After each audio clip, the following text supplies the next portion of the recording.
드려진 예물 위해 기도하겠습니다. 하나님, 오늘도 주일로 예배를 사모하며 나온 주의 백성들 한 사람 한 사람을 주님께 맡깁니다.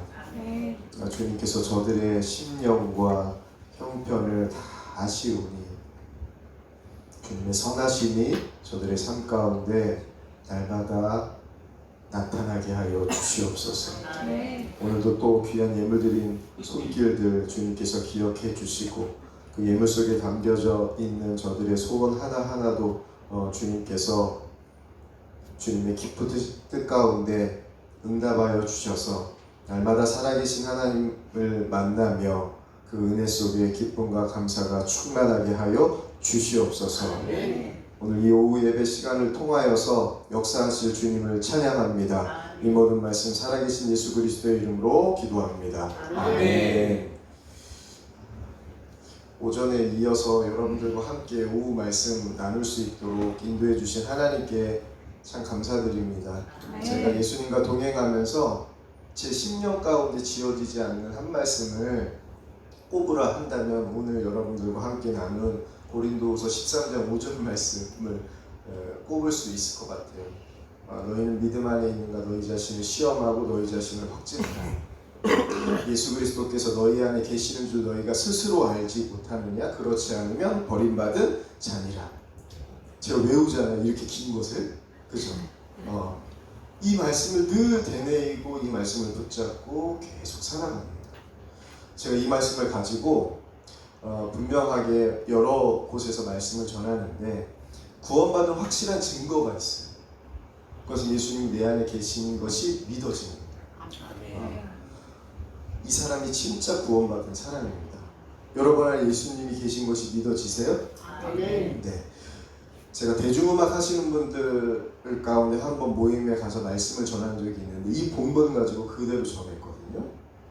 근데 예배가 마친 이후에 한 자매가 통곡하면서 저에게 찾아와서 목사님,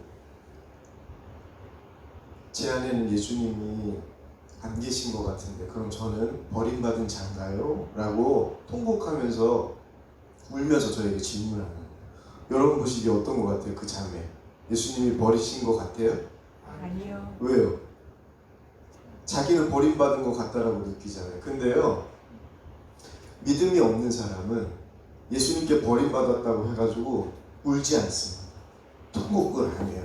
아무 상관이 없어요. 버림받은 게 아무 느낌이 없거든요. 근데 이 자매는 내가 예수님한테 버림받은 것 같은 마음이 드니까 뭐가 나오는 거예요? 눈물. 그 얘기는 뭐예요? 버림받고 싶지 않다는 믿음이 그 안에 있는 거죠. 지금 성령께서 자매 안에 들어가셔서 자매 안에 있는 근심을 깨우쳐 주시는 과정이죠. 성령이 역사하신 증거죠. 버림받은 거 아니라고. 믿음이 아니면, 주의 역사가 아니면 이런 통곡이 일어나지 않는다고. 예수동행 집회를 저희 예수동행 운동에서 매주 목요일만 하고 있는데 한 번은 간증에서 한 남자 집사님께서 이런 간증을 하시더라고요.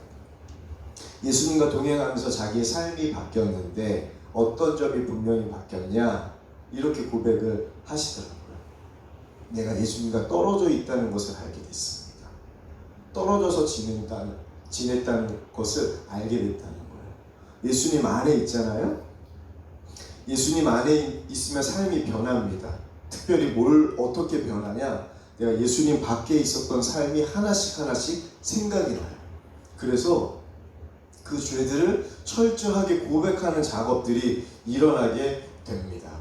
여러분, 이 자매가 버림받지 않았잖아요. 근데 분명한 것은 이 자매가 예수님을 잊고 살아간 것 같아요.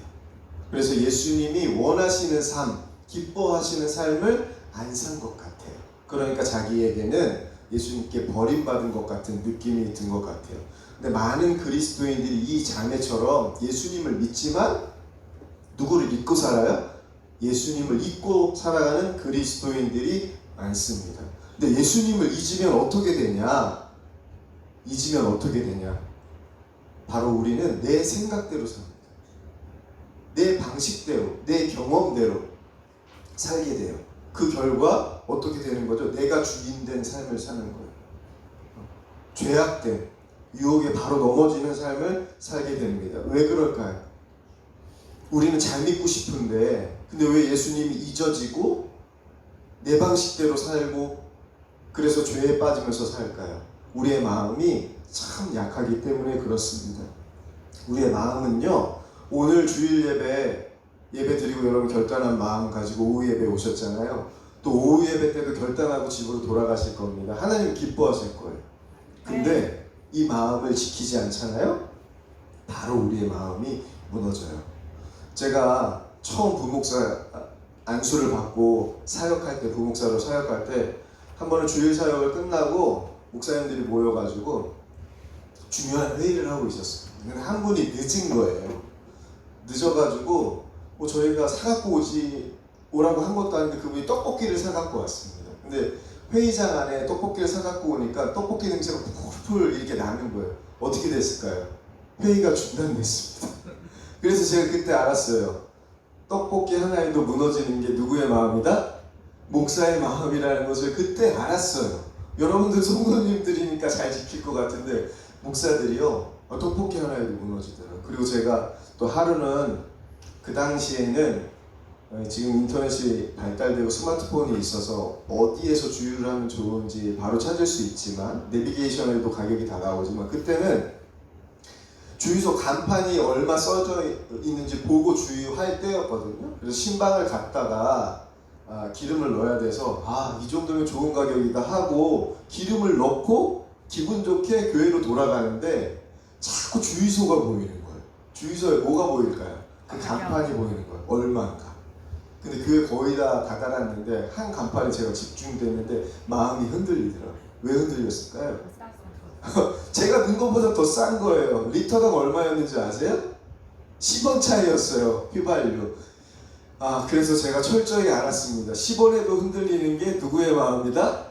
목사의 마음이다. 여러분들은 안 흔들릴지 모르겠는데 10원에도 흔들리더라고요. 여러분 10원이 뭐 그렇게 큰 돈은 아닌데 그래도 그렇게 약한 마음이 우리의 마음이라는 것을 제가 그 두 사건을 통해서 더욱더 뼈저리게 느꼈습니다. 그러면서 성경이 이렇게 얘기하잖아요. 무릇 지킬 만한 것 중에 더욱 내 마음을 지키라. 거기서 끝나는 게 아니라 생명의 근원이 이에서 나느니라. 제가 예수님과 동행하면서 한 가지를 분명하게 알게 됐는데 그게 뭐냐면 마음을 지키지 않으면 내 마음은 너무 쉽게 무너진다는 거예요. 마음을 지키는 것이 정말 중요하다는 것을 제가 알게 되었습니다. 바로 예수님과 동행하는 훈련은 이 마음을 지키는 훈련이에요. 여러분이 받은 은혜를 잊어버리지 않고 계속해서 그 은혜가 뭐 되도록? 은혜 되도록. 어제의 은혜가요, 어제의 은혜로 끝나는 게 아니라 오늘에도 은혜가 되고 내일에도 은혜 될 수 있도록 마음을 지키는 일이 우리에게 너무나도 중요하다는 것을 예수님과 동행하는 삶을 살면서 제가 뼈저리게 느꼈어요. 예수님을 생각하면서 사역하고 예배하고 식사하고 이야기하고 모든 순간을 그렇게 한번 예수님을 생각해보고 살아보자는 거예요. 그러면요, 말 하나 할 때도 누굴 생각해요? 예수님 생각하고. 기도할 때도 누구? 예수님 생각하고. 식사를 준비할 때도 예수님을 한번 생각해보고, 일할 때도 시작할 때도 뭐하고? 예수님을 생각하고, 마칠 때도 예수님을 생각해보고 살자는 거예요. 이렇게 늘 예수님을 생각하고 살아갈 때 내 삶이 어떻게 달라지는지 한번 여러분들이 한번 경험해 보시길 이 시간 축복합니다. 예수님을 생각하잖아요? 그것을 성경은 예수님을 바라보라고 이야기합니다. 예수님을 믿음의 주여 온전케 하신 이인 예수를 바라볼 때 우리의 믿음이 어떻게 돼요? 온전하게 되는 것을 경험하게 될 겁니다. 믿음이 온전하게 되잖아요. 용서하지 못할 사람을 용서하게 되고, 사랑하지 못할 사람을 사랑하게 되고, 고난을 만나도 두렵지 않고, 염려가 사라지고. 더 중요한 건 제가 예수님과 동행하면서 내 약점은 숨길 게 아니라 하나님 앞에 드러내듯이 성도들과 나눠서 하나님께 영광 돌리는 것, 나의 약점을 자랑할 수 있게 된 게 바로 예수님과 동행하면서 바뀌어져 있는 제 삶이었어요. 이게 바로 그리스도인의 삶이에요. 바로 그리스도인의 삶은 여러분들이 올 한 해 붙잡은 말씀, 예람이 붙잡은 말씀이 뭡니까? 갈라디아서 2장 20절 말씀 주보에 딱 적혀져 있더라고요. 위드 지저스 하면서 바로 이제는 누가 사는 게 아니에요? 내가 사는 것 아니에요. 내 안에 그리스도께서 사시는 것이다. 이게 바로 그리스도인의 삶이거든요. 내가 세상에서 진짜 그리스도인으로 살기 위해서 우리는 꼭 한 가지를 질문해야 돼요. 매일 질문해야 되는데 그 질문이 뭐냐? 오늘 말씀에 어떻게 나와 있죠? 너희는 믿음 안에 있는가? 여러분 믿음 안에 있습니까? 제가 예수님과 동행하면서 예배 시간에도 예수님과 동행하지 않는다는 것을 깨달았어요. 딴 생각 나요 안 나요? 예배 시간에 찬송하다가도 딴 생각이 나고 기도하다가도 딴 생각이 나고. 저는 목사니까 여러분들 설교는 안 하잖아요. 설교할 때 딴 생각 날까요 안 날까요? 딴 생각이 나는지는 모르겠는데 예수님을 생각하지 않고 설교할 때가 있더라고요. 저는 그래서 예수님을 생각하지 않는 순간들이 얼마나 많은지, 그래서 제가 예수님과 떨어져 지내는 순간들이 얼마나 많은지를 더 철저하게 깨닫게 돼요. 그래서 예수님과 동행하면서 제일 많이 나오는 게 제 약함을 주님께 고백하는 거예요. 하나님 앞에 회개하는 게 가장 크게 바뀌어져 있는 점입니다. 근데 오늘 본문 말씀 보면 믿음 안에 있다는 것이 사실은 예수님 안에 있다는 거예요. 너희는 믿음 안에 있는가? 너희 자신을 시험하고 너희 자신을 확증하라. 예수 그리스도께서 너희 안에 계시는 줄 너희가 스스로 알지 못하느냐? 내가 예수님의 안에 있는지는 누가 알아요? 스스로 알 수 있다는 거예요. 오늘 말씀에. 근데 예수님 안에 있다는 게 어떤 의미냐? 바로 믿음 안에 있다는 거예요. 믿음 안에 있는 것은 정말 놀라운 일입니다. 내 안에 계신 주님이 믿어지는 거거든요. 예수님이 안에 있다는 것은 다른 어떤 것과도 비교할 수 없는 복인데, 예수님이 우리의 뭐가 돼요? 구원자 되시죠. 길 되시죠. 진리 되시죠. 생명 되시죠. 그것을 사도행전 1장 8절에서는 이렇게 이야기했어요. 오직 성령이 너희에게 임하시면 너희가 뭘 받고? 권능을 받고. 여러분, 그리스도인들은 권능 받을 자입니까? 권능 받은 자입니까? 받은 자. 여기서 헷갈리면 안 돼요. 많은 사람들이 여기에서 그리스도인들이 헷갈려요. 여러분 기도 가운데 권능을 주셔서 기도하고 있다면 두 가지입니다. 착각하고 있던지 아직 예수님을 그리스도로 믿고 있지 않던지. 여러분 예수님이 여러분 안에 계신 거 믿으세요? 네. 그 권능이신 예수님이 우리 안에 계신 거예요. 네. 그럼 우리는 뭐한 자입니까? 권능 받은 자예요. 권능 받을 자가 아니라 권능 받은 자예요. 그럼 우리는 뭘로 살아가야 되는 거죠? 믿음이 있다는 것은 권능 받은 자로 사는 거예요. 옆 사람 한번 보세요. 권능 받은 자처럼 보입니까? 보여요? 만약에 옆 사람이 권능 받은 자처럼 보인다면 함부로 할 수 있습니까? 그 권능이 어떻게 나갈 줄 알고 함부로 합니까? 인사해 볼까요? 권능 받은 줄 잘 알았습니다. 권능 받았는데 어떤 권능이 이분에게 나에게 나타날 줄 알고 함부로 합니까? 말을 함부로 합니까? 태도를 함부로 합니까? 어떻게 미워합니까? 어떻게 싫어합니까? 진짜 믿고 있지 않다는 거예요. 권능 받은지. 바로 믿음 안에 있다는 건 이거예요. 권능. 그 권능은요, 모든 것을 할 수 있는 권능입니다. 그래서 사도 바울은 고백하잖아요. 내게 능력 주시는 자 안에서 내가 모든 것을 할 수 있느니라. 이뿐만이 아니라 아버지의 모든 것을 예수 안에 주신 것, 예수 그리스도 안에 주셨거든요. 하나님께서 자신의 모든 것을 예수님 안에 거하게 하셨는데 왜 거하게 하셨을까요? 바로 예수님을 우리 안에 거하게 하셔서 아버지의 모든 충만을 누구에게도 동일하게 우리에게도 허락하시기 위해서 예수님을 우리 안에 보내주신 거거든요. 정말 하나님의 모든 충만이 예수 그리스도 안에 내 안에 임한 것이 믿어지면요, 이렇게 고백합니다. 바울이 고백해요. 찬송하리로다 하나님 곧 우리 주 예수 그리스도의 아버지께서 그리스도 안에서 하늘에 속한 모든 신령한 복으로 우리에게 복 주시되. 어떻게 해요? 그리스도 안에서 하나님께서 하늘에 속한 모든 신령한 복을 우리에게 뭐했다? 주셨다. 하늘에 속한 신령한 모든 복이 바로 예수 그리스도예요. 네. 여러분 안에 예수 그리스도 있다면서요. 그러니까 그 예수 그리스도가 우리 안에 있잖아요. 분명해요. 그 사람이 진짜 그 사람 안에 예수 그리스도가 있다고 믿어지면요, 주님 저는 부족함이 없습니다 고백하는 거예요. 모세가 하나님이 진짜 함께 하신 것이 믿어지니까 40년 생활 동안 부족함이 없다라고 고백했죠. 그 믿음이 어디에 이어집니까? 다윗에게 이어지잖아요. 그러니까 여호와는 나의 목자시니 내게 부족함이 없습니다. 그 고백이 바울에게 이어지잖아요. 그러니까 이렇게 하늘에 속한 신령한 모든 복을 우리에게 주셨다 말씀하시잖아요. 이제 이 복이 진짜 나에게 있는지 없는지 여러분 테스트하고 싶지 않습니까? 진짜 나에게 모든 충만이 있는지 없는지 한번 확인해보고 싶지 않아요?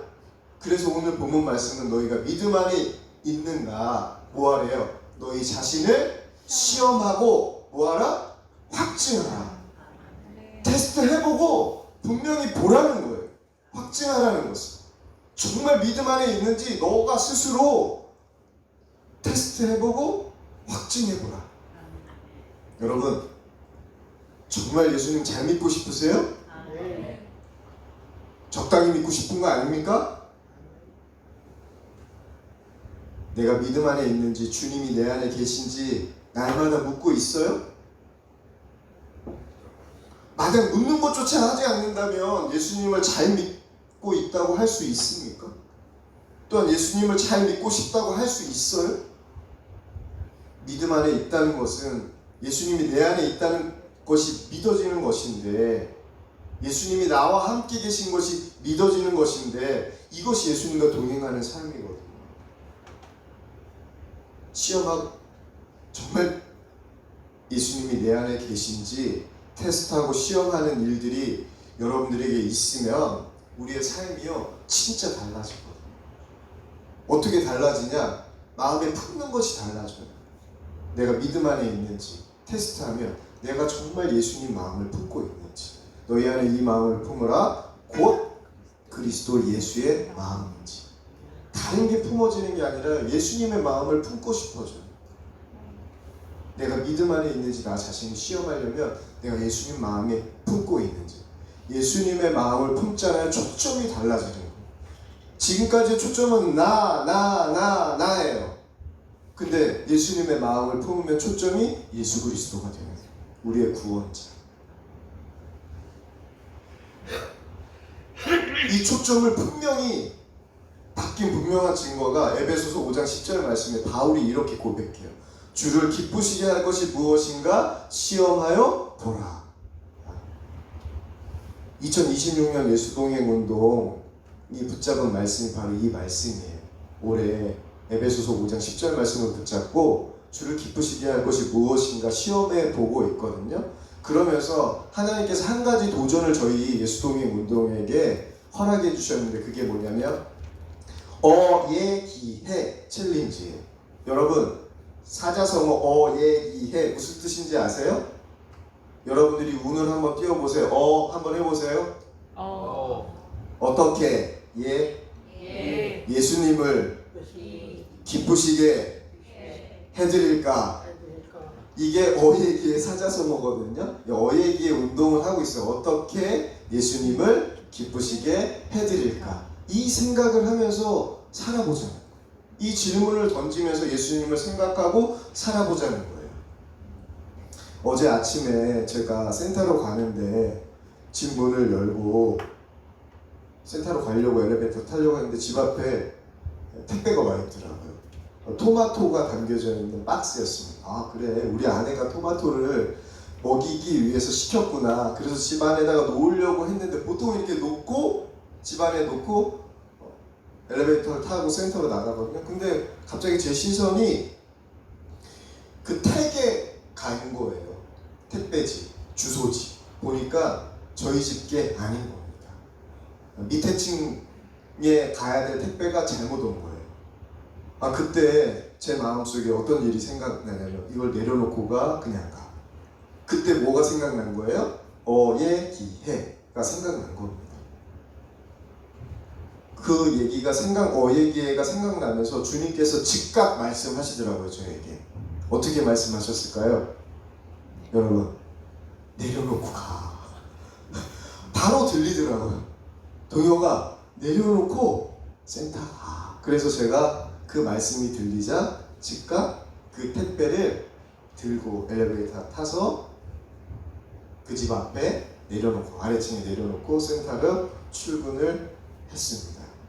제가 올해 이 어예기에 챌린지를 하면서 일상에서 작은 일 하나에도 어예기를 생각하면서 주님을 바라보면서 살기로 결정하니까 너무나 분명해진 게 있어요. 그게 뭐냐면 바로 작은 일상 가운데도 하나님은 세밀하게 말씀하신다. 그것을 듣는 거. 제가 뭐 택배 온 것 가지고도 하나님 뭐 말씀하셔야 되나? 근데 이게 작은 일 까지도 하나님께서 말씀하시는 것을 경험하게 되고 또 중요한 것, 이 작은 일에도 주님께서 기뻐하신다는 것을 알게 되고 또 한 가지 더 중요한 게 있죠. 주님을 기쁘시게 해드리는 것이 곧 얘가 기쁜 거더라고요. 사실은 그 아침에 더블 어예기회를 했습니다. 왜 그러냐면 저희 딸이 지금 입시 중인데 독서실에 간다고 아빠랑 약속을 한 거예요. 8시까지 가면 아빠가 너를 독서실에다 내려다주고 센터로 갈게 했는데 이 아이가 나온 거예요. 그래서 어예기회를 생각하며 딸을 독서실까지 데려다주고 센터까지 가는, 그래서 더블 어예기회를 했더니 되게 기분 좋은 건 뭐냐면 하나님도 기쁘셨겠지만 어예기회를 통하여서 딸을 데려다 주니까 딸이 어때요? 딸도 기쁘고, 딸이 기쁜 모습을 보니까 누구도 기뻐요? 저도 기쁘더라. 이 주님을 기쁘시게 해드리는 것이 바로 다른 이들도 기쁘게 하고 나도 기뻐지는 길이라는 것을 깨닫게 됩니다. 그래서 예수님과 동행하면서 제 삶에 바뀌어진 게 있다면 그것은 하나님의 기쁘신 뜻, 하나님의 소원을 품고 사는 것이 달라진 거예요. 그러니까 작은 일상 속에서, 매일의 일상 속에서 하나님의 소원은 거창한 성교 완성만 하나님의 소원이 아니라 작은 일상 가운데 우리의 사랑하는 가족들에게 행하는 모든 하나하나까지도 주님께서는 기쁨으로 이루시는 것을 제가 보게 됩니다. 그래서 주님은 말씀하세요. 너희 안에 행하시는 일은 하나님이시니 자기의 기쁘신 뜻을 위하여 너희에게 소원을 두고 행하게 하신다. 바로 제가 오전에도 말씀드렸죠. 요한복음 10장 27절 말씀이 정말 맞다라는 것을 어예기의 운동을 통해서 제가 더욱더 확실하게 누리고 있어요. 작은 일에도 말씀하시는 하나님, 그것을 듣게 하시고 행하게 하시는 하나님을 보게 됩니다.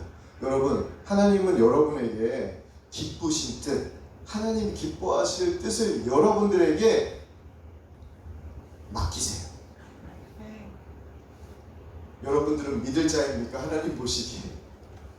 제가 봤을 때 이상해요. 강용희 목사님에게만 맡겨도 되는데, 나한테는 안 맡겨도 되는데 저한테까지 맡길까? 제가 하나님이라면 효율성이 저는 참 많이 떨어지거든요. 효율성이 많이 높으신 분들에게 계속 맡기셔가지고 일을 확장하시면 좋은데, 저같이 어리석고 연약한 자들을 통하여서도 하나님이 일하시는 걸 보면서 야, 사랑은 이렇게 하는 것이다라는 것을 깨닫게 됩니다.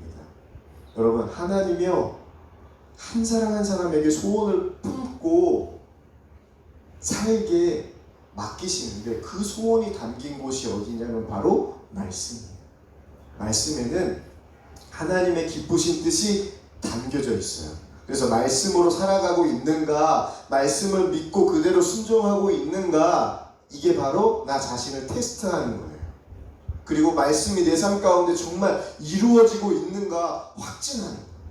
이게 바로 믿음 안에서 사는 삶이에요. 여러분, 예수님께서 극찬한 믿음의 사람이 성경에 나오는데 혹시 기억나세요? 누군지?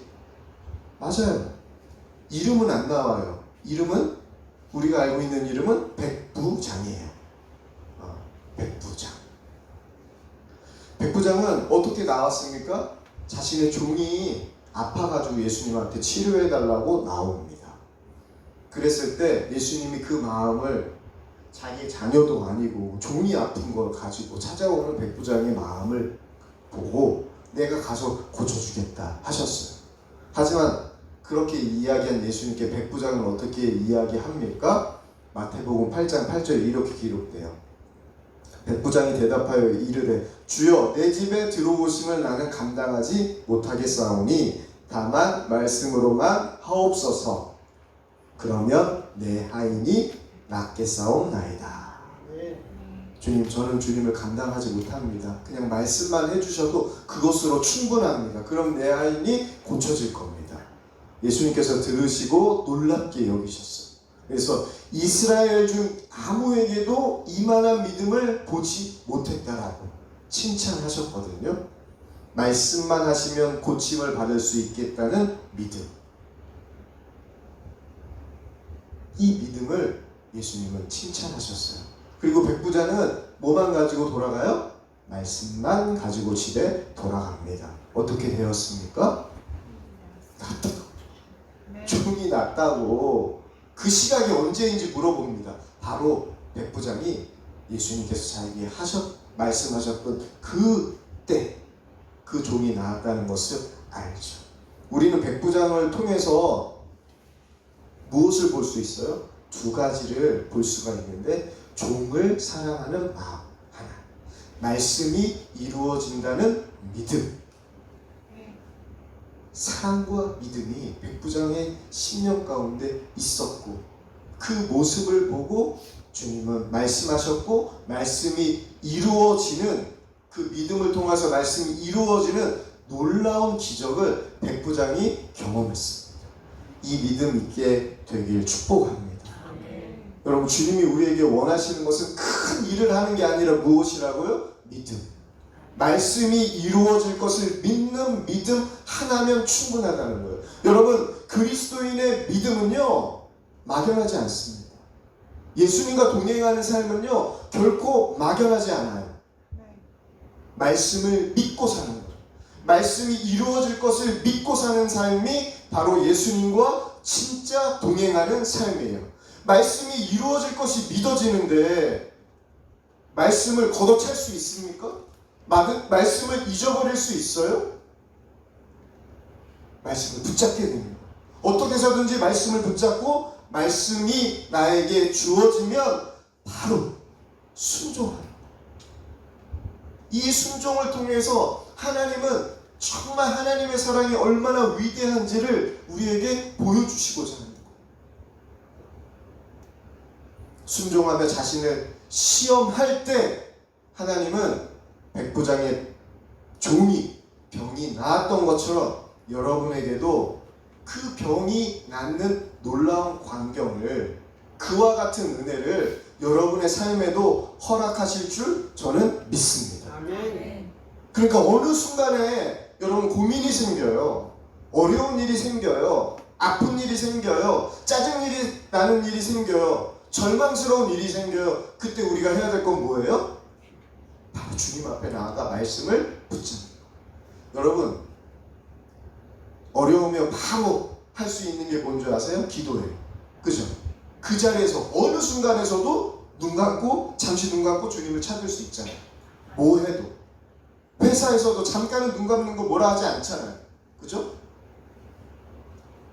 그리고 여러분, 진짜 어려운 순간에 기도하는 건 너무 중요합니다. 또한 어려운 순간 기도도 되지 않을 때 어떻게 해야 됩니까? 여러분, 기도도 되지 않을 때, 문제는 기도도 되지 않을 때, 그때는 여러분 말씀을 읽어야 돼요. 말씀 보이잖아요. 여러분이 안 보일까봐 요즘은 시대가 좋아졌습니다. 들을 수 있게 다 해놨습니다. 보면서 들을 수 있게. 말씀 앞에 서야 됩니다. 그러면 주님이 이 시간 나에게 말씀하시는 것이 무엇인지 듣게 돼요. 그리고 그 말씀을 붙잡는 거예요. 그러면 주님께서 그 말씀에 역사하시는 것을 통하여서 내 안에 역사하고 계신 게 분명히 누려져요. 주님이 정말 내 안에 있는 게 믿어지잖아요. 우리의 삶이 바뀌어요. 예수동행 집회 때 뭘 하냐면 집회가 끝나고 안수를 합니다. 현장에는 많은 사람들이 참여하지 못하고 신청된 자만 참여하거든요. 근데 온라인으로 많이 참여하셔서 온라인으로도 안수를 하는데 제가 온라인으로 주 안수를 섬깁니다. 근데 하루는 줌으로 한 청년이 들어왔어요. 그러면서 기도의 제목을 내는데 어떤 기도의 제목을 냈냐면, 목사님, 제가 주님을 향한 갈망이 너무 큽니다. 근데요, 자꾸 세상에 나가면 무너져요. 무너지지 않게 목사님 기도해 주세요. 이 친구가 되게 두렵고 슬픈 표정으로 저에게 기도의 제목을 내더라고요. 그래서 제가 그 기도 제목을 내는 그 청년에게 제가 물었어요. 청년, 이 기도의 제목을 청년이 생각한 거예요? 아니면 주님이 주신 거예요? 물었더니 주님이 주신 거라는 거예요. 여러분 듣기에는 어떤 것 같아요? 청년이 정말 주님을 갈망하면서 세상에서 무너지지 않고 살겠다는 그 이 기도의 제목, 귀해요, 안 귀해요? 귀하죠. 너무 귀하죠. 자기 마음대로 편안하게 좀 좋은 직장에서 살고 싶습니다. 이런 기도 제목도 있고 여러 기도 제목이 있었을 텐데 정말 무너지지 않게 해라. 너무 귀하잖아요. 제가 봐도 이것은 이 청년 안에 계신 주님이 역사하신 증거예요. 하나님이 기뻐하신 삶을 위해서 기도의 제목을 내니까. 제가 그리고 주님이 주신 거라고 하니까 한 번 더 제가 그 청년에게 물었습니다. 그럼 주님이 주신 거라고 한다면 그럼 지금 청년 안에서 주님이 역사하신 거네요? 제가 이렇게 이야기했더니 이 친구가 대답을 좀 머글거리더니 맞네요, 목사님. 주님이 제 안에서 역사하셔서 제가 기도의 제목을 낸 게 맞네요. 이게 맞. 그러면은 제가 또 한 번 이야기를 했습니다. 주님이 역사하셨으면 지금 청년 안에 역사하셨으면 기뻐해야 됩니까? 두려워해야 합니까? 여러분, 주님이 여러분에게 역사하셨으면 지금 기뻐해야죠. 그래서 만약에 주님이 청년에게 역사하셨다면 기뻐해야죠.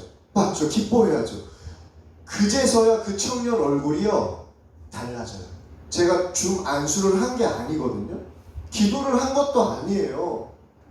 지금 주님이 나와 함께 계시고 내 안에서 역사하신다는 게 그저 믿어지니까. 믿어지니까 지금 세상 앞에 나가는 두려움이 다 사라지고 새 힘이 그 안에 일어나는 거예요. 그러면서 기도도 하지 않았는데 그래서 그 기도의 제목을 붙잡고 우리가 함께 기쁨으로 기도했거든요. 제가 줌에서 요즘에 그래서 이야기합니다. 안수할 때마다 어떤 기도를 하냐면 얘기의 기도.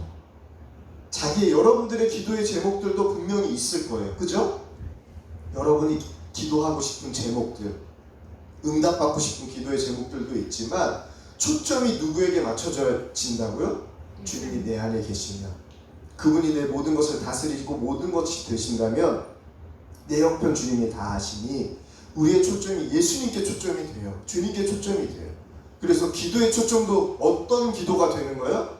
어떻게 하면 주님을 기쁘시게 해드리는 기도를 할까? 이 초점이 돼요. 여러 사람들이 정말 낙심되고 질병으로 고통스러워하고 관계적으로 어려워한 분들이 안수를 받으러 오세요. 그러면 제가 그분들에게 믿음의 도전을 하는 거예요. 왜 믿음의 도전을 해요? 어렵게 온 이 시간, 이 예배의 시간, 기도의 시간, 그냥 우리의 소원을 아래서 기도하는 것보다 그게 응답될지 안 될지 전전긍긍하지 말고 진짜 지금 역사하는 기도를 하면 얼마나 좋을까요? 지금 이 시간 역사하는 기도를 하면 얼마나 좋을까요? 하는 의미에서 여러분의 기도 말고 여러분을 통해서 주님이 하시고자 하는 기도는 무엇입니까? 도전하고 그 기도 제목을 내요. 근데 질병으로 고통받는 사람들이 많아요. 아까 전에도 제가 오전에도 간증했죠. 아픈 어머니를 모시고 함께 살고 있다 보니까 아픈 사람들 보면 마음이 특별한 마음을 하나님께서 제게 허락해 주셨어요. 아픈 사람 보면 국민의 마음이 그냥 자연적으로 일어납니다. 같이 울고 기도하는 일이 제 일상이에요. 근데 엊그제도 유방암으로 고통받는 그 한 젊은 집사님에게 이렇게 이야기하는 거예요. 병을 치료하는 것도 좋지만 이 병의 치료를 통하여서 하나님을 기쁘시게 해드리는 방법이 뭐가 있을까요? 단순히 이 병을 치유해 주소서가 아니라 하나님, 제가 하나님의 살아계신 증인 되기를 원합니다. 치유의 증인 되어서 하나님께 영광 돌리길 원합니다. 네. 왜 이 이야기를 하냐면 제가 처음 부목사 사역할 때 기도하시는 권사님이 계셨어요. 근데 그분이 자랑을 해요. 하나님께서 제 기도를 들어주신다. 기도를 많이 하는데 아픈 거예요. 이분이 아픈 거예요. 하나님, 기도하는데 아프면 됩니까? 너 기도해도 소용없네. 사람들이 저한테 이런 얘기하면 어떡합니까? 하나님, 고쳐주세요. 하나님 영광을 위해서 고쳐주세요. 그냥 단순히 기도했을 때 자신을 고쳐달라는 게 아니라, 하소연한 게 아니라, 하나님 영광 가리기 싫어요. 하나님, 그러니 저 고쳐주세요. 이렇게 기도하시더라고요. 어에게 기도를 하면서 이 권사님이 제게 생각났습니다. 여러분의 기도의 제목들 있을 거예요.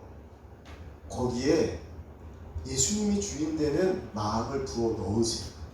네. 그 기도 제목에 하나님, 내 유익 때문에 그 기도의 제목을 하나님 앞에 올려드리는 게 아니라 하나님의 유익을 위해서 하나님의 영광의 통로로 이 기도를 사용해 주소서. 요거 하나 넣으면 되거든요.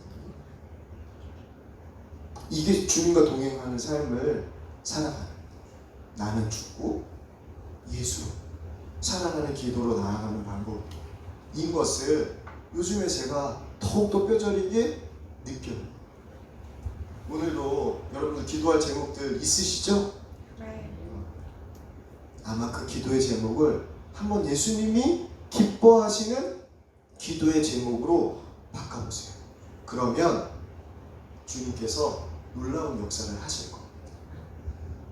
이게 주님과 동행하는 삶이거든요. 이렇게 주님이 소원하시는 것을 해요. 근데 주님이 소원하는 것은요, 단 하나입니다.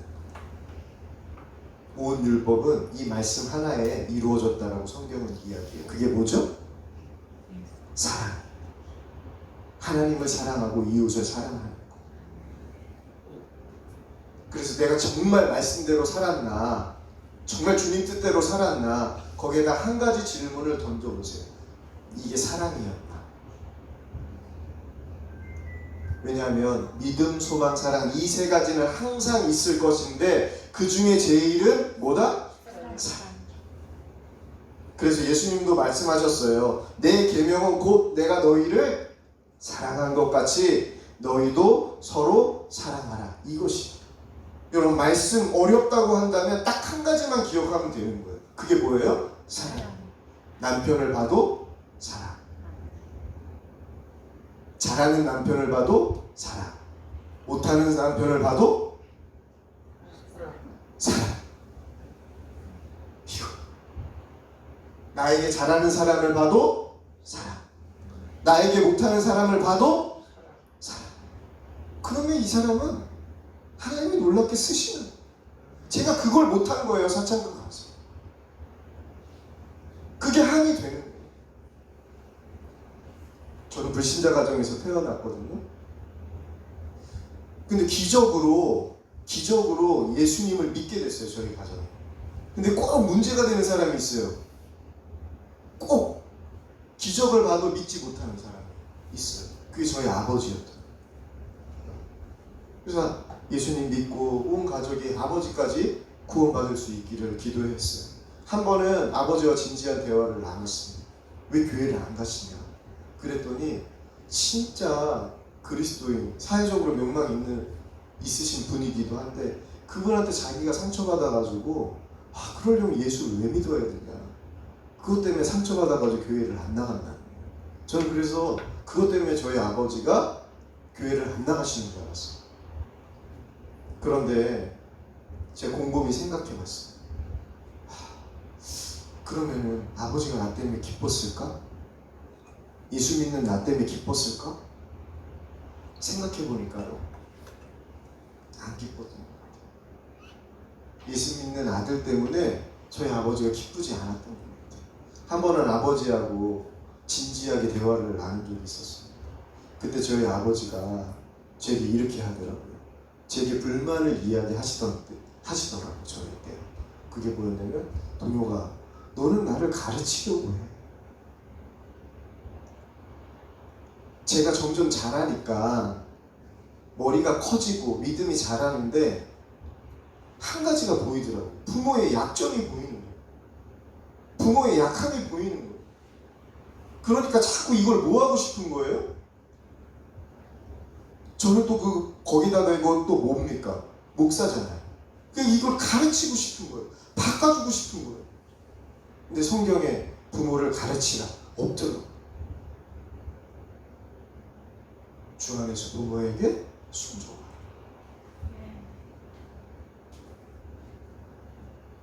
근데 아버지가 돌아가셨어요. 만약 제가 아버지에게 사랑만 하고 순종하는 자녀였다면, 저는 아버지에게 목사는 가르치는 자냐? 이 인식만 시켜드렸어요. 근데 만약 제가 저희 아버지를 사랑하고 순종만 했다면 어땠을까요? 너는 내가 어떻게 했는데, 얼마나 너를 예수 믿는다고 괴롭혔는데, 너는 어떻게 나에게 사랑만 하고 순종만 하냐? 목사는 그렇게 순종하고 사랑하는 자냐? 이런 고백을 저희 아버지가 하셨을 텐데 그 고백을 저는 못 들었어요. 그게 너무 마음이 아파요. 그래도 하나님의 특별한 은혜로 제가 복음을 전하고 영접하고 천국 가셨습니다. 지금 생각해보면 진짜 특별한 은혜예요. 목사가 아빠 말 안 들어가지고 아버지도 구원 못 시키는 그 평생의 짐을 저에게 하나님께서 벗겨주시려고 특별한 은혜로 예수님 믿고 구원받게 하셨어요. 제가 잘한 것 있다면 단 한 가지, 아버지에게 복음을 전하고 예수님 믿고 천국 가게 도와드린 것, 요거 하나예요. 여러분, 제가 아버지를 보면서요 사랑할 시간이 없더라고요. 한 번은 제가 교구에서 이런 요청을 받았습니다. 한 집사님에게, 목사님 저희 친구 엄마가 아프신데 이제 오늘 내일 하시는 것 같아요. 목사님 가셔가지고 영접기도 해주셨으면 좋겠습니다. 했는데 소나목자교회 성도들도 신방할 수 없는 형편인데 너무 바빠가지고 제가 한동안 그걸 잊어버리고 그 집사님을 로비에서 만났는데 그 어머니 어떻게 되셨냐고, 돌아가셨다고. 저 죄송합니다. 그 집사님은 목사님이 죄송할 일은 아니죠 라고 했지만, 여러분이 보면 어때요? 제가 사랑 있는 목사 같아 보입니까? 아니죠. 하나님 앞에 제가 얼마나, 그러면서 제가 알았어요. 사랑하는 것도 때가 있다는 것을 제가 사랑하고 싶어도 사랑하지 못할 때가 온다는 것을 알게 됐습니다. 그리고 그날 이후 어느 순간에도 저는 임종이 가까웠습니다. 복음을 전해주시기 바랍니다. 그리고 아픈 사람을 위해서 기도해 주셨으면 좋겠습니다. 제가 두말하지 않고 즉각 순종하며 주의 마음으로 그 자리로 갑니다. 여러분, 우리가 이렇게 할 때, 이렇게 주의 말씀을 듣고 사랑하기 위해서 순종하며 나아갈 때 주님께서 역사하세요. 어떻게, 왜 역사하실까요? 자신의 모든 것을 주실 준비가 우리 주님은 이미 되어 있으시기 때문에 그래요. 그래서 로마서 8장 32절에는 자기 아들을 아끼지 아니하시고 우리 모든 사람을 위하여 내주신 이가 어찌 그 아들과 함께 모든 것을 우리에게 주시지 않겠느냐. 네. 여러분, 우리의 마음이, 우리의 심령이 예수님과 꼭 같게 되길 축복합니다. 네. 우리의 힘과 능으로는 안 될 것 같지만 주님이 말씀하셨다면 우리에게 그 일을, 불가능할 것 같은 일을 우리에게 맡기셨다면 분명합니다. 불가능을 가능케 하시기 위해서 주님께서 우리에게 맡기신 거예요. 왜냐하면 모든 것을 주시기 분이 우리 주님이시기 때문에 그렇습니다. 그냥 우리는 뭐만 하면 되는 거예요?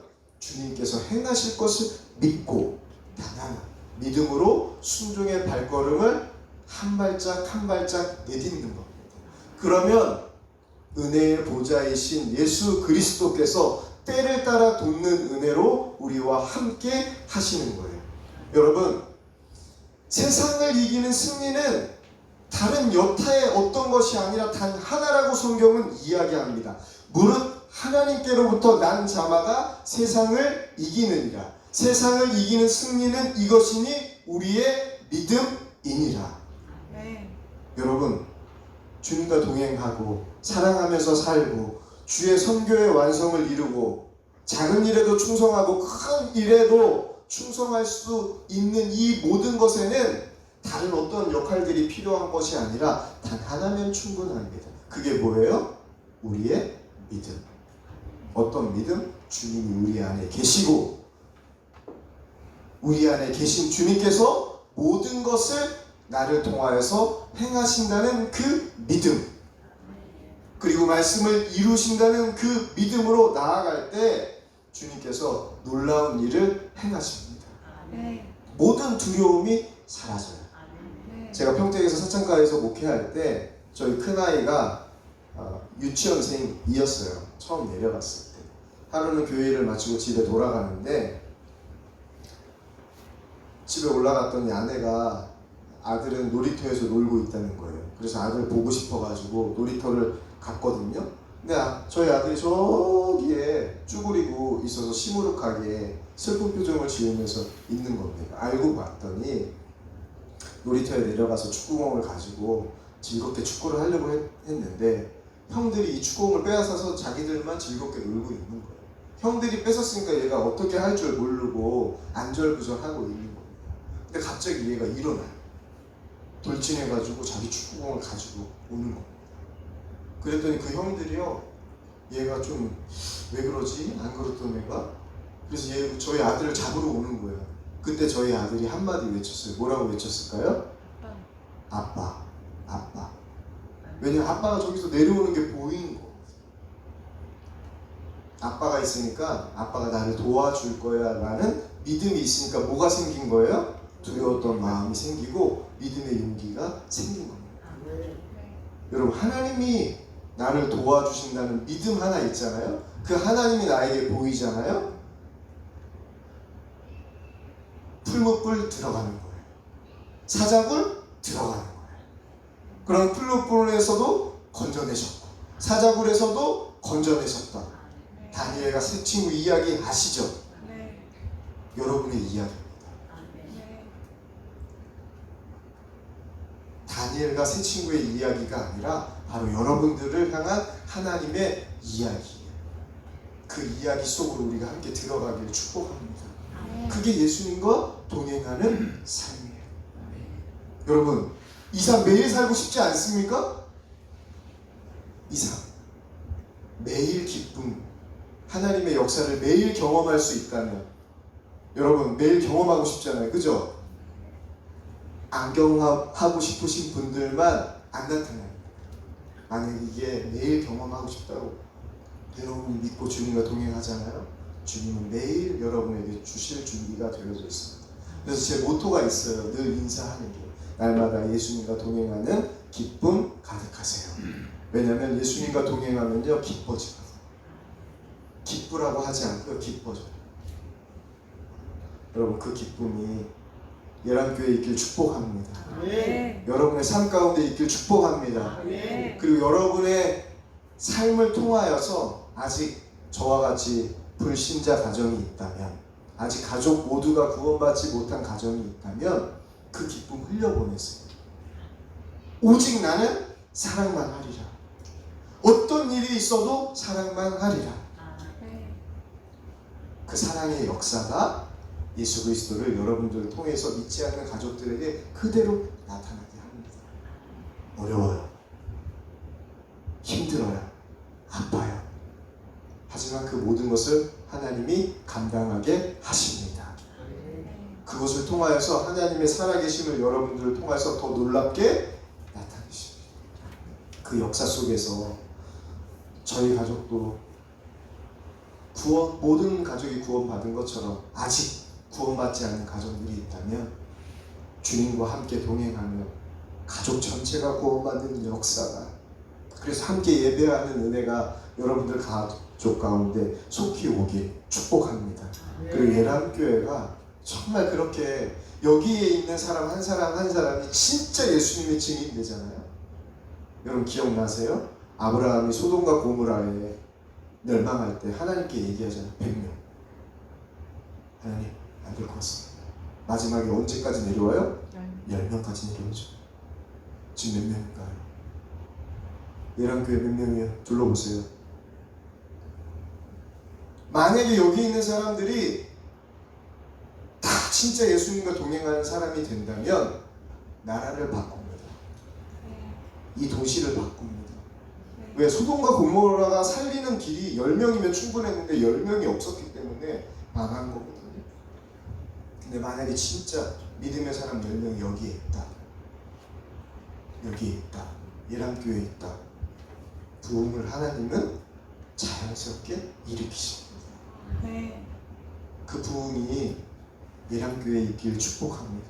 네. 그 부흥은요 다른 게 아니라 부흥이신 예수 그리스도가 나의 마음에 이미 임했다는 것을 믿고 그 예수님 말씀 그대로 살아가는 것, 이게 부흥이에요. 이 부흥의 역사가 우리 예람 성도들의 삶 가운데 그대로 나타나길 이 시간 간절히 축복합니다. 이 시간 좀 함께 기도했으면 좋겠습니다. 첫 번째 먼저 기도할 때, 하나님 믿음이 없이는 주님을 기쁘시게 해드리지 못하는데, 하나님 제가 이 주일에는 믿음으로 살지만 일상에 돌아가서는 하나님 제가 어떤 믿음으로 살았습니까? 이 시간 다시 한번 제 믿음을 돌아보며 믿음 없이 살았던, 믿음 밖에서 살고 싶었던 내 마음이 있다면 이 시간 다 내려놓습니다. 주님, 믿음 없이 살았던 제 삶을 하나님 용서하여 주시옵소서. 그래서 이제는 믿음 있는 자로 예수님이 나와 함께 계심을 믿고, 주님이 말씀하시는 것은 내 삶 가운데 이루어질 것을 분명히 믿고 믿음의 순종의 걸음을 걸어가며 말씀이 이루어지는 그 놀라운 역사를 하나님 경험하며 살아가는 제가 되게 하여 주시고 우리 예람교회가 되게 하여 주시옵소서. 우리 다 함께 주여 한번 부르짖고 기도합시다. 주여! 아버지 하나님 감사합니다. 오늘 사랑하는 예람교회 성도들과 함께 하나님 주의 말씀을 나눌 수 있도록 인도해 주신 것 감사합니다. 아버지 하나님 믿음이 없이는 주님을 기쁘시게 해드리지 못하는데, 하나님 정말 저희가 매일매일 믿음으로 살고 있었는지 한번 되돌아보게 됩니다. 아버지 하나님 여전히 내 마음대로, 내 생각대로, 내 고집대로, 내 주장대로, 내 경험대로 하나님 살려고 하는 제 본성이 얼마나 강한지 모르겠어요. 그럴 때 하나님 연약한 제 모습 그냥 그대로 하나님 주님 앞에 가지고 나아갑니다. 믿음의 눈을 들어 주님 바라볼 때 하나님 내 안에 있던 본성은 모든 것들은 다 이미 주님과 함께 십자가에 죽었음을 고백하고 내 안에 계신 예수로 살아갈 수 있는 그 믿음이 하나님 우리 예람의 성도들의 믿음이 되어 주님 인도해 주시길 원합니다. 그래서 날마다 제가 믿음 안에 있는지 점검하게 하여 주시고, 제가 믿음 안에 있는지 정말 담대하게 세상을 향해 시험하며 그 시험을 통과하게 하시는 하나님의 확증을 보며 매일매일 살아가는 우리 예람교회 성도들에게 주님 역사해 주시길 원합니다. 하나님 분명히 스스로 예수님이 내 안에 계신 것을 알 수 있다라고 말씀하여 주시는 주님 참 감사합니다. 하나님 정말 저는 이 세상에 나갈 때 혼자가 아니고 주님이 함께 계심을 믿고 하나님 오늘도 세상 앞으로 담대히 나아갈 수 있는 하나님 우리 예람의 가족이 되게 주님 인도하여 주셔서 정말 주님이 내 안에 계심을 믿고 내 안에 계셔서 나에게 말씀하시는 주님의 음성을 듣게 하여 주시고 그 음성을 듣는 순간 즉각 하나님 순종의 발걸음을 떼 하나님 그 순종을 통하여서 말씀을 놀랍게 이루시는 하나님의 역사를 경험하며 정말 그 하나님을 찬양하고 기뻐하는 우리 예람 가족들이 될 수 있도록 주님께서 축복하여 주시기를 소망합니다. 이것이 부흥임을 주님 앞에 고백합니다. 이 부흥이 하나님이 우리의 심령 안에 일어나게 하여 주시고 하나님 이 부흥이 하나님 이 교회를 하나님 다시 한번 새롭게 일으키고 하나님 나라를 향해 하나님 믿음으로 마음껏 달려나가는 하나님 그 힘이 하나님 예람교회 가운데 있게 하여 주시길 원합니다. 하나님 특별히 하나님 예람 성도들이 그 부흥의 증인으로 하나님 이 시대에 사용될 수 있도록 주님 축복하여 주시옵소서. 아버지 하나님 오늘 저희에게 말씀해 주시니 참 감사합니다. 하나님 저희가 늘 믿음 안에 살길 원합니다. 정말 주님이 기뻐하시는 것이 무엇인지 우리의 일상에서 날마다 주님께 묻고 나아가게 하여 주시옵소서. 아멘. 주님께 물을 때 말씀하시는 주님의 음성을 들을 수 있는 믿음의 귀가 더 활짝 열리게 하여 주시옵소서. 아멘. 그리고 주님이 하시는 말씀이 믿어지게 하여 주시길 원합니다. 아멘. 그리고 그 말씀이 이루어질 것을 믿고 하나님 순종하며 나아가는 당신의 자녀들 되게 하여 주시옵소서. 아멘. 순종할 때 백부장의 종이 놀랍게 말씀만 하사 말씀이 이루어질 것을 믿고 갔을 때 그 종이 나았던 것처럼 그저 이 말씀이 이루어질 것을 믿고 나아갈 때 하나님 그 말씀이 이루어지는 그 놀라운 광경을 우리도 함께 보게 하여 주시옵소서. 그래서 그 주님을 찬양하며 기뻐하며 나아가는 우리 예람교회 모든 성도들의 삶이 되게 주님 축복하여 주시옵소서. 하나님 이 시간 기도하기는 특별히 아픈 이들 주님께 맡깁니다. 하나님의 뜻하신 대로 치유하여 주시옵소서. 깨끗게 하여 주시옵소서. 그 치유를 통하여서 오직 하나님의 영광이 드러나게 하여 주시옵소서. 살아계신 하나님의 역사를 드러내 주소서. 그리고 아직도 우리의 가족들 가운데 믿지 않는 영혼들 주님께 올려드립니다. 하나님 그 영혼이 구원받기까지 오직 사랑만 하겠습니다. 그 사랑의 통로로 우리를 사용하여 주셔서 우리를 통하여서 온 가족이 예수님을 만나고 구원받는 역사가 속히 모든 가정들 가운데 임하게 주여 축복하여 주시옵소서. 이제는 우리 구주 예수 그리스도의 십자가의 은혜와 하나님의 크신 사랑하심과 성령님의 늘 함께 하심이 날마다 믿음으로 예수님과 동행하며 말씀이 이루어질 것을 믿는 믿음으로 순종할 때 그 역사를 이루시는 주님의 영광을 보기를 원하는 우리 예람교회 모든 성도들의 삶 위에 그 가정 위에 이 교회 위에 이제로부터 영원까지 함께 하시길 간절히 축원하옵나이다. 아멘. 예.